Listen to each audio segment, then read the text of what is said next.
Ketika Anda punya mobil banyak, punya uang banyak, itu artinya Anda untuk senang itu tergantung banyak hal. Mobilnya banyak, uangnya banyak. Dengan orang yang nggak punya apa-apa, cukup bahagia dengan uang 10.000 atau seadanya. Logika yang dibangun adalah keren mana orang yang untuk bahagia butuh banyak hal dengan sedikit hal. Ini ku pinter putih. Pinter sing bahagia dengan sedikit hal. Itu cara kita bernegosiasi dengan zaman yang seperti ini. Kalau sering nasihati santri-santri sing teng kampung-kampung. Kon ketemu pangeran sowan gowo Alphard songo, gowo mobil miliar, gowo uang miliaran. Dengan sowan pangeran gowo sujud, yang mesti dibenarkan Allah itu pasti sujud. Nah sekarang itu niki wonten niki majelis mas saya ini wonten babar. Kalau sering menghindari dari acara-acara publik bukan karena apa-apa.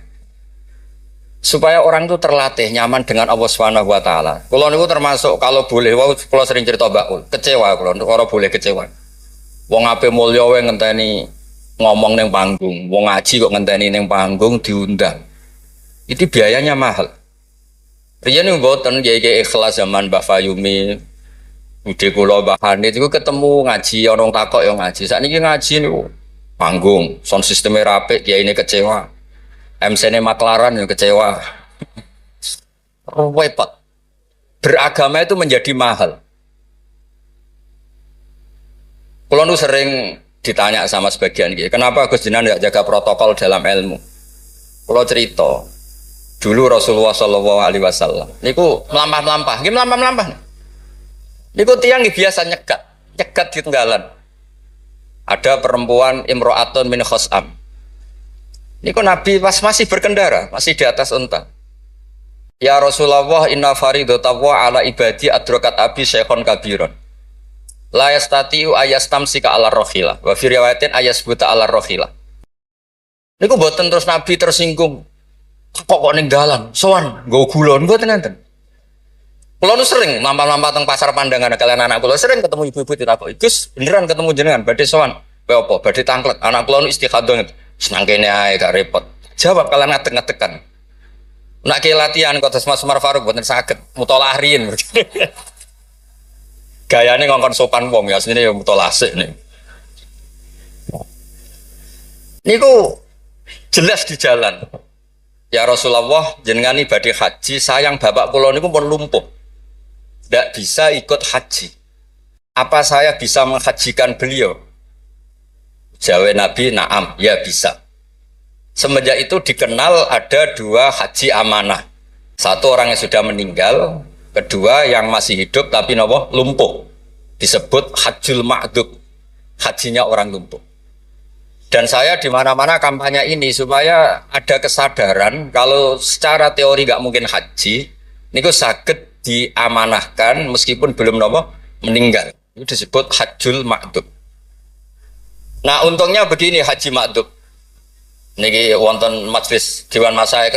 Sekarang tuh fatwa itu kalau nggak punya otoritas tuh nggak didengar. Rodok ruwet. Kalau jenengan kadung meninggal, itu kalau tidak niat haji, tetap sama Allah ditulis tidak haji. Meskipun anak cucu jenengan menghajikan. Karena menghajikan orang yang sudah meninggal dan tidak niat haji itu hanya untuk mengesahkan warisan. Karena sebagian warisan ini harus digunakan untuk apa? Haji. Tapi kalau jenengan masih hidup dan lumpuh, nggak mungkin haji. Jenengan berkontribusi niat. Wes jong kairiku tua iku dol go kajiku. Innova iku dol go hajiku. Dia ikut berkontribusi. Lalu kalau sering kampanye monggo kalau masih hidup tidak mungkin haji, ikut memutuskan sekarang juga haji. Namanya hajjul napa? Ma'dud. Sehingga jenengan ikut komitmen niat dan ikut memutuskan. Niku riyen nggih namung niku kan cerita, Mbak cerita, Mbak Fayumi ikhlas, Bu Yohanit ikhlas. Niku Nabi ketemu tenggalan iki takok, ora usah ngenteni Fasul Masail terus untuk sangu, untuk podium, untuk panggung. Ruwet kerepotan. Nah dulu Fasul Masail itu hanya untuk diskusi mas'alatun muhtamilah. Satu keputusan fikih yang memper kanan, memper kiri itu memang butuh diskusi. Karena memang ada kemungkinan A, kemungkinan B. Kalau nggak perlu diskusi, memang kaulan wahidan itu dulu ya seketemunya dijawab. Saya beri contoh Mas Faruk supaya sampai ngaji ini tambah tahqiq. Misalnya begini, saya ini kalau sama Gus Mail, Mas Mail, yang harus hormat siapa? Kalau menurut struktur keluarga kulo ini pernah nom. Tapi nak nggak struktur umur, ambek mau jadi pengurus besar mau jadi. Ya mbak sing hormat kulo. Lalu yang dipakai yang mana? Struktur umur, apa struktur keluarga, apa struktur alim? Karena kita pasti punya status di bab alim, alim ini, di bab umur bagus ini. Terus sampean ketemu wong melarat. Wong melarat itu fadilah luar biasa. Wong sugih fadilah dermawannya biasa. Kalau dua orang ini ketemu yang harus hormat siapa? Sing melarat hormat wong sugih hormat wong melarat. Boten saged nak jare bapak kula ngeten. Ana wong melarat tuh matur teng bapak. Enak udah di wong sugih. Poso ora usah kerja, setengok-tengok ning omah ngenteni maghrib. Nah wong melarat tuh wis poso, macul, buruh. Repote koyo nopo? Terus wonten wong sugih, sing jawab yang sugih. Enak wong melarat biasa ramangan. Wong sugih kuwi esuk pecel, awan rawon, sore sithik nyate. Jadi yang ditinggalkan banyak. Nah sampean kan biasa ramangan. Lha iku jenenge muhtamil. Setelah didiskusikan ternyata sama-sama repot. Nah itu yang perlu musyawarah Mas Wan. Ada masalah sing muhtamilah. Karena memang kita tidak bisa menjawab dengan kaulan wahidan atau dengan al-mansus. Nah, dulu, ini cerita dulu. Ada ibadah-ibadah yang mujma' alaih sah. Misalnya kita kalau sujud kan dilatih umirtu an asjuda ala sab'ati a'zumin. Al-jabha wal yaden wal rukbaten wal kodamen. Al-jabha 1, yaden 2, rukbaten 2, kodamen 2, berarti 7. Kalau Anda sujud melibatkan anggota 7 itu disepakati apa? Sah. Tapi ulama dulu zaman Imam Syafi'i, beliau zaman ngarang Al-Um itu sudah ngeper. Wa yahtamilu ayyasihas sujud bil jabhati faqat. Li anna nabiyya da'a fi sujudi sajata laka wajhi. Walam yadhkur al-yaden wal rukbaten wal kodamen. Bisa saja sujud itu cukup bil jabhah sudah cukup karena Nabi ketika berdoa hanya ngendikan sajata laka wajhi. Nabi tidak menyebut dua tangan, dua rukbaten, dua kodamen. Nah ini namanya muhtamil. Nah kiai-kiai kita, guru-guru kita, kados Kiai Fayumi, kados Mbah Hanid, niku nggak mau resiko. Kamu nyari yang mesti sah. Gini pun melibatkan 7 nopo? 7 anggota. Tapi untuk orang lain yang mungkin teng desa-desa terbelakang, kamu pakai kaul yang mungkin sah. Dan itu menjadi adat guru-guru kita. Kanggo awake dhewe disiplin, kanggo wong liya napa? Longgar. Karena kalau tidak begitu, kalau ilmu Anda tidak cukup pakai standar ideal, nanti wong desa-desa sing sujute angkrang-angkrang, Bang. Terus dianggap boten apa? Sah. Nah dianggap rasah terus modelnya ra salat. Nah itu cerita keilmuan sing nggak boleh enggak. Terus niki ampun jenengan iri terus Mbah Uli Mbah kula, buyut kula niku gak ada adik Mbah Mukid niki abahe niki. Mbah Hani itu midoane ibu kula. Terus kula nak undang niki Mbah, undang niki Mas. Terus kula nu kalah tuwa. Terus didolimi. Ya anggere bangsa kalah tuwa niku didolimi. Soale dipek menangi dhewe. Nak ngundang niku mboten nggih jenenge Mbah. Awas ora teko. Faruk itu buatan ngefek, alumni kados Mas Adam, Mas Wahid dari alumni sana buatan ngangkat, buatan terdaftar teng Loh Mahfud nih. Tapi nambah nih, masya Allah. Buatan nate ngekei undangan, pokoknya awas. Wingi ketemu kalau teng Lasem, terus buat catat tanggalnya. Ya memang isane mbah nih mau ngamuk. Ceritanya kuno. Tetes berfikih, berislam berfikih itu harus luas. Karena kalau tidak luas itu kita jadi yang repot. Misalnya ngeten, saya beri sekian contoh yang fikhun muhtamilun. Ada beberapa teori, kan ada usul fikih, ada kaidah fikih, juga ada fikih mateng. Misalnya jihad. Jihad itu diterangkan di kitab I'anatul Talibin itu wajibnya karena apa? Fardul wasail lal maqasid. Untuk supaya kita tidak dihinakan musuh itu memang kita harus kuat.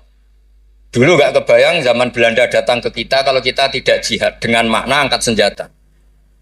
Tapi setelah era modern ada diskusi, ada dialog.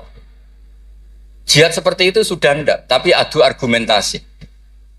Sehingga kitab I'anah mengatakan fardul wasail itu tidak bisa menjadi hukum permanen kalau sudah hasolal maksud.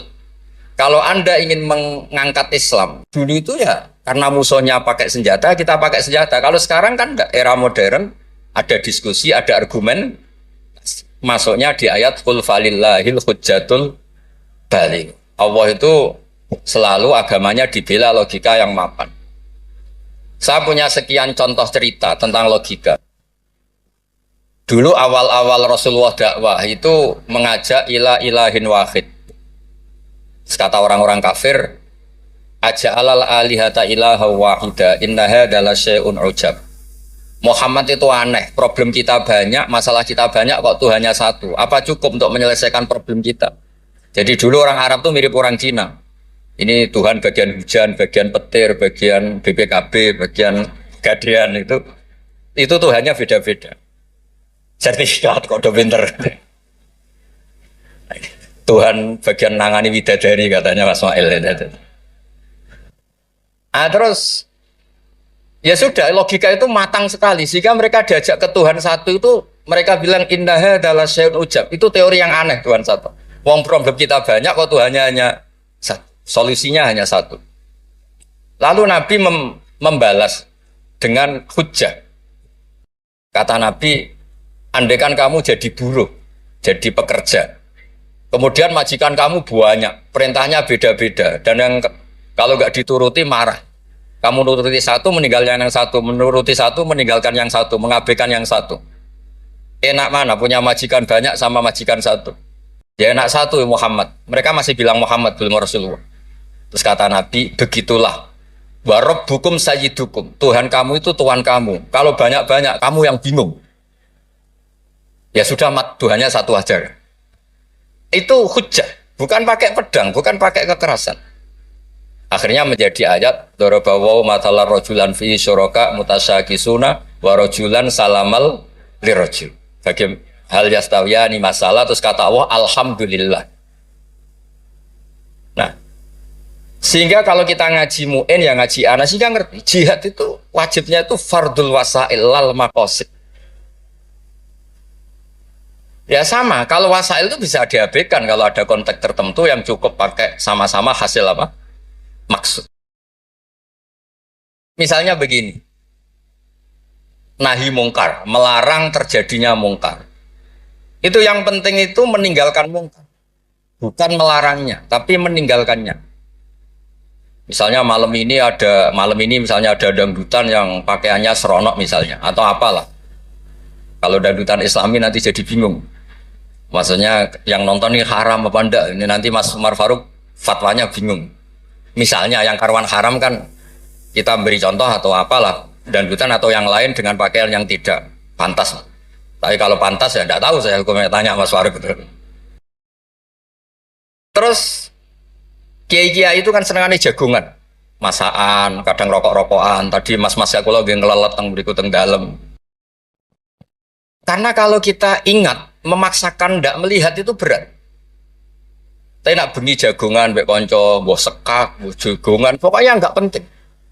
Tapi ngerti-ngerti esok dan berhasil meninggalkan maksiat. Sehingga kenapa kiai-kiai itu suka jagongan, suka guyon semalaman? Saya sering ditanya orang-orang Islam kota, kenapa sih Gus Kiai NU itu senang jagongan, masakan semalaman? Karena untuk melawan tidak ingin maksiat itu berat kalau kamu ingat-ingat ya. Ketoknya kok luwih menarik di bang yang di rumah misalnya, macam-macam lah, mau jenis selerane wong lanang. Tapi nak terus ditinggal masak terong, terus ngopi-ngopi, ngelelet, pokoknya apa lah. Ngerti-ngerti esok, maksiatnya wis bar. Itu lebih gampang. Itu namanya al-inkifaf anil ma'asi. Makanya Saizuddin bin Abdissalam punya teori innal ladzina yarmunal muhsanatil ghafilat. Kenapa orang baik disebut ghafilat? Orang-orang yang lupa. Karena untuk melawan ingin maksiat itu harus bil asbab asyaghilah, dengan faktor-faktor yang menyibukkan. Makanya nak jenengan dadi wong melarat tuh sing seneng. Dadi wong sugih sing seneng. Baru kayak wong melarat tuh sibuk golek ekonomi, wis ora kober. WA orang yang tidak mahramnya, yang tidak halal itu ora kober. Gara-gara mapan itu daftarnya banyak. Daftar sing kepengen dibidik. Artinya anggap saja dalam kefikiran itu ada asbab, ada sebab sing dadekno sibuk tidak maksiat. Ketika Anda kaya, anggap saja ada sebab yang menjadikan Anda bisa dermawan. Nah, ilmu seperti ini di pondok mulai gak dipelajari. Jadi kalau suwon, kalau bolak-balik matur. Kenapa baik sama banyak orang? Kalau nu sering nonton tonggo-tonggo mati, kalau sering cerita, kalau sering lepas jenazah tonggo-tonggo mati. Dia niki jenazah saya sangat. Bojone nganti protes. Apa lek Gus, bojoku suwengi-suwengi ku ndelok TV. Suwengi-suwengi bar ndelok TV ya turu ngorok. Kok jenengan puji-puji apik? Terus saya bilang, saya ini peneliti usul fikih kata saya. Kalau ada orang tidur itu gelarnya bukan ninggal tahajud dan ninggal witir, tapi tarokal ma'asiyah. Orang ini berarti ninggal apa? Maksiat. Susah ya apa sih husnudzon? Jadi kalau nak Pak Umar Faruk Pak Kiai SK, tadi mau Kiai tenan jare mau datang ngake SK. Ini cara turu suwengi, ini kalau puji, masya Allah huwa solihun. Wih mereka tarokal maksiat kullah, semalaman ninggal semua maksiat. Buat apa? Karena hanya dengan cara logika usul fikih itu kamu tahu kualitas ayat wa min ayatihi manamukum billaili wan nahar. Tanpa ayat itu kamu tidak tahu, tanpa logika itu kamu tidak tahu. Wong ayatnya pangeran kok terima contohnya manamukum billail. Secara medis jelas kita butuh istirahat, sistem tubuh kita butuh jeda. Secara fikih barokatun naum niku tarkul mas. Lah kalau kepengen nih Mas Umar, Mas Ismail, jadi kiai itu kados kula. Punya pandangan yang luas sehingga menghormati yang lain itu gampang. Ono wong turu dari gak tahajud, iku kiai opo, ngeplok nak turu. Ya kiai tenan, wong ninggal maksiat ku top. Ninggal maksiat itu top. Terus turu ya penting. Maksudnya penting mas pancen ra ono gunane nggo turu apa-apa. Wiridan nggih marangerane salah tertarik nek wiridamu menjaluk. Iku menawa malaikat Mikael lu nak wongku melek susah, mesti jaluk. Karena hubungannya dengan pangeran jaluk tok. Lha nek sing wiridan kula seneng muji pangeran. Subhanallah wa bihamdi adada khalqi wa ridha nafsi. Kula nu jarang njaluk pangeran. Wong kula umpama kerja setengah menit, njaluk gaji ku isin. Pantese njaluk gaji kerja 8 jam 1 bulan njaluk gaji. Dongo ngene tok 2 menit. Ya Allah, tine kadha wa kadha. Wong ra etika. Terus bukan maksud kula, kalau kita pakai ilmu itu semuanya menjadi mudah. Ya, kalau pakai ilmu itu semuanya menjadi apa? Mudah. Dulu para nabi-nabi dulu itu cara pandang itu pakai keilmuan. Dan itu yang disebut qul falillahil hujjatul baligh. Kula nu punya sekian cerita tentang logika-logika yang dibangun ulama. Ya kayak tadi misalnya sujud. Sujud itu 7 anggota harus terlibat. Itu mesti sah. Tapi nyatanya Nabi pernah sungkeman yang pangeran hanya ngendikan sajadalaka wajhi. Walam yazkur al yadan warubatan wal qadar. Terus kedua masalah murtad. Untuk menjadi murtad itu orang sujud ke selain Allah. Mosok saya murtad ngenteni 7 anggota tubuh. Sekedar watul jabha ke selain Allah itu bisa berstatus apa? Murtad. Nah itu namanya fikih yang muhtamil. Tapi guru-guru kita meskipun bacaannya banyak tetap ngajari kita sujud yang tidak resiko. Gini ku pakai 7 apa? Anggota. Tapi jagani wong desa-desa sing mungkin lagi latihan Islam cara ibadah buatan apa sempurna. Di kalau cerita logika. Nabi Ibrahim alaihissalam, Nabi Musa, Nabi Isa. Niku kadang-kadang nyon sewu, saking senenge pangeran, niku pangeran yo diwarahi. Tapi buatan krono lama, buatan nggih saking senenge. Tapi barokahnya itu lahir fikih-fikih yang sekarang diwarisi umat Rasulullah Shallallahu Alaihi Wasallam. Bapak kula nu sering nak didik kula ngeten. Kancanan wong fasik ku haram. Wong mare katut nakal. Tapi nak diwalik, bina wong fasik iku apik. Iso bina anak kancanan. Iku pun mulai senam otak baleni malih. Sampeyan kancanan wong fasik itu enggak boleh. Nanti ketularan apa? Fasik. Tapi kalau bina orang fasik boleh ndak? Bina loh. Boleh kan? Bisa sunat, bisa wajib. Tapi kok iso bina anak kancanan. Meskipun agak berjudi sing katut sapa? Nah, sing katut apa sing soleh dadi fasik, apa sing fasik dadi soleh. Nah, dan seperti itu muhtamilun. Karena kita mau hukumi sunat, jebule sing soleh dadi fasik. Ngukumi haram ternyata banyak dari pertemanan ini sing fasik dadi soleh. Ada hal-hal yang kita tidak perlu ngambil keputusan karena ini nanti diuji di lapangan. Sebab itu Nabi itu nggak pernah ngambil kesimpulan baku di hal-hal yang sifatnya apa? Sosial. Ayat fa'fu anhum wasfah ya banyak, ayat tegas ya banyak, ayat setengah tegas, setengah nggak tegas ya banyak. Karena di bab-bab sosial itu ada muktadul hal, ada kondisional. Nah ini yang masalah-masalah sing wow didawakan Mbak Fayumi, Mbak Hanit itu seneng ilmu. Di sejarah agak unik tentang keluarga kulo. Ibu kulo namanya Yohanit. Yohanit itu nama ibunya Nabi Musa. Kebetulan punya mbak Minduan namanya Yohanit juga mondok. Mondok teng Joso terus mulai itu disenengi mbah kulo. Terus rabi terus Mbak Ul. Buyut kulo. Terus badhe Mbak Mukhid wafat angsal Mbak Fayumi. Terus Mbak Hanit riyen cerita kulo, aku di bojo loro iku ahli falak kabeh. Riyen Mbak Mukhid enggak ahli falak, Mbak Fayumi ahli. Modelnya anak ibu ora krungu nak diceritani alime bapak es. Kok wedi kon niru. Kula roh lah kelakuane Gus-gus kula roh hafal. Jadi agar diceritani alime abae iku ibu tawadhu, ibu nak kon niru apa tadi. Terus kula suwun lah di bab-bab tertentu itu baca itu harus banyak. Kula gadah kitab namanya Khilyatul Auliya. Niki cerita terakhir kula. Wonten orang tabiin itu alim alama mimman yutawassalu bihi, orang yang termasuk dipakai wasilah saking soleh, namanya Muhammad bin Munkadir niku muridnya Jabir bin Abdullah. Niku nak wonten tiang fasik mati misalnya nyuwun sewu ana wong kok mati oplosan niku kesusu nyolati. Padahal mainstream ahli fikih saat itu kalau ada orang fasik meninggal sebaiknya yang sholat jangan banyak-banyak. Mau nggo syarat gugoro fardhu napa kifayah. Saya ulang lagi, mainstream fatwa saat itu nek ana wong fasik mati sing salat aja akeh-akeh. Mau nggo syarat gugoro fardhu napa kifayah. Nanti kalau semuanya ikut mensolati dikira gak ada bedanya orang soleh dan orang napa fasik. Tapi Muhammad bin Munkadir itu orang yang kesusu teko. Ditanya, "Lima datu sholli ala hadal fasik?" Kenapa engkau begitu senang, begitu semangat nyolati wong fasik itu? Jawabannya unik, di luar dugaan banyak orang. Kau apa? Jawaban itu. Inni astahyi minallah.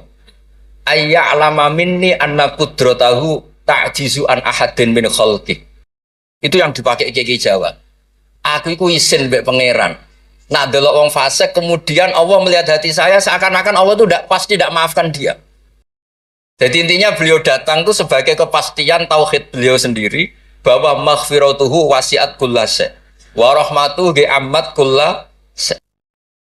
Lagi NU Kiai Jawa gitu, ketemu wong fasik ya tidak mau nih saja sekarang fasik nanti soleh. Yang sekarang soleh ya naudzubillah min dzalik saja suatu saat tidak soleh. Wong barang sosial orang mesti kabeh. Kayak apa dulu Umar ingin bunuh Nabi tapi malah dapat nopo hidayat. Kayak apa Khalid bin Walid panglima yang menjadikan orang Islam kalah di perang Uhud. Akhirnya juga jadi orang nopo soleh. Jadi intinya itu Kiai Jawa itu tahu itu sehingga beliau ini kancanan nyun sewu wong fasik ya tenang. Tapi dalam konteks bina, sama lagi dalam konteks bina bukan melegalkan. Sama lagi dalam konteks bina bukan melegalkan. Karena Allah bisa saja mandu dia menjadi orang soleh. Bukan seperti orang lain setiap orang fasik dikafirkan, difasikkan seakan-akan tidak ada harapan tobat. Nah ini yang menjadikan tambah susah kan. Makanya dalam sebuah riwayat dikatakan siapa? Ala unabbiukum bil faqih kulal faqih. Kamu tahu orang yang paling ahli fikih paling pinter. Jawabannya kila, jawabannya Nabi wakila Ali itu dalam ilmu hadis ada mengatakan itu dawe Nabi wakila dawe Ali. Apapun itu dawe orang top lah. Malam yuknitin nas min rahmatillah walam yu'ayyizum min rahmatillah. Jadi malam yuknitin nas min rahmatillah. Orang pintar itu siapa? Yang tidak bikin orang lain putus asa. Walam yu'aminhum min makrillah, dan yang sedang soleh pun tidak merasa sok-sokan memiliki Allah Subhanahu wa ta'ala. Terus orang lain divonis apa? Itu juga yang menjadikan kiai-kiai kita ketemu wong soleh hormat, ketemu orang fasik ya respect, karena berharap suatu saat tobat. Itu yang ditiru Rasulullah SAW ketika orang Taif, ya Bani Abdul Yalil, pokoknya orang Taif kayak begitu bencinya sama Nabi sampai melempari batu ini itu, terus malakul jibal ingin menghabisi mereka. Kata Nabi apa? Jangan. Inilah arju ayyukhrijawah min aslabihim ma ya'budu wa la yusyriku bihi syai'an. Bisa saja bapaknya begini, tapi suatu saat anak-anaknya jadi orang yang luar biasa. Dan itu yang sekarang kelihatan. Sering ada wisuda tahfidz itu yang nangis itu bapaknya. Gus, kalau mau Quran ora iso, kok anak kula hafal Quran, napa kula niku ngipi. Wadah, kanca sing saged maca kitab bapake mboten roh Arab. Dari itu harapannya Nabi ya seperti itu. Nak bapake ra kena nggih napa? Anake.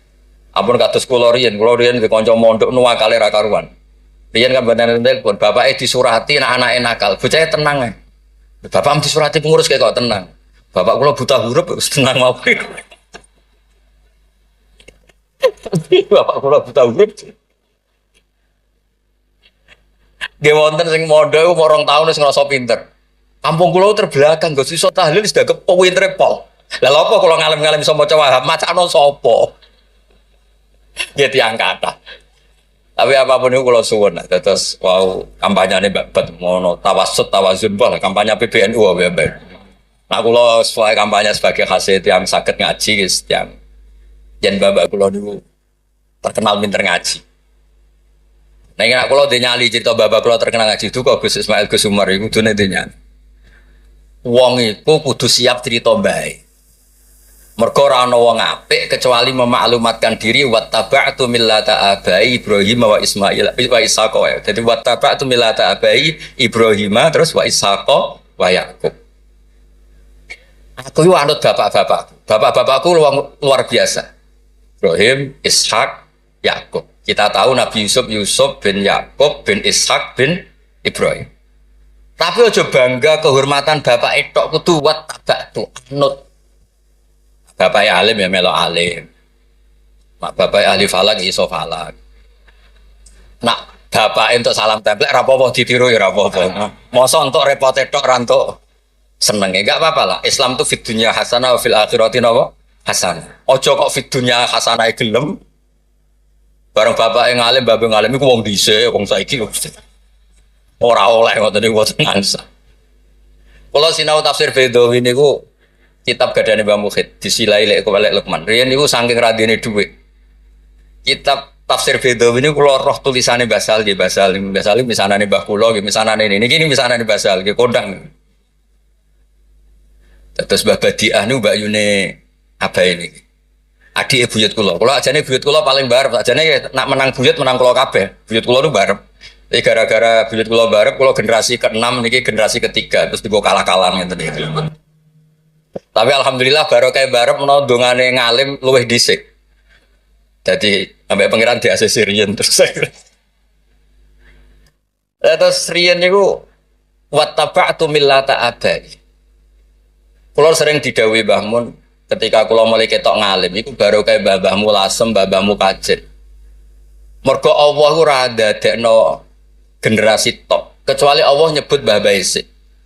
Bariku lagi amma al-hidayah. Gini kok Allah nyebut ulaikal ladzina an'ama Allahu 'alaihim minan nabiyyin. Orang-orang baik sing disebut babai min dzurriyyati Adam wa mimman hamalna ma'anu. Terus wa min dzurriyyati Ibrahim wa nembe wa mimman hadaina wastabaina. Jadi Allah gak ada adat nak wong saleh mesti didelok babai. Ngregani. Ono tanah ijek melarat tetap mulang, dikene babat masih melarat telah susah lah zaman Mbak Fayub melarat kita tetap mulang. Nak wong boten kiai kan kesel istirahat, kesel istirahat. Kiai boten kesel lah napa? Mula. Lha iku sing diregani bapak kalian Allah. Lan Allah nak nyebut wong soleh mesti sing disebut ku babai. Min dzurriyyati Adam wa mimman hamalna man. Terus sampai wa min dzurriyyati Ibrahim wa Israil terus lagi wa mimman hadaina wastabaina. Terus kemudian hidayah itu siapa saja. Tapi selagi jadi mbah-mbah alim niku disebut riyen kalian Allah. Mergo Allah kepengin ngregani jasane bapak. Sampai Rasulullah sing Sayyidul Khalqi sing karuan mesti wong apik. Ketuane bahkan tetap disebut millata abikum Ibrahim.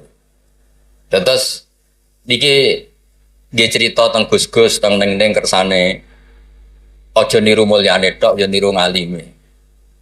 Anak mulyane wancen alumni ambek Gus ya tetep nyucup pokoke hormat mbek mantu ya nyucup serah ores walim ora pokoke cucap-cucup.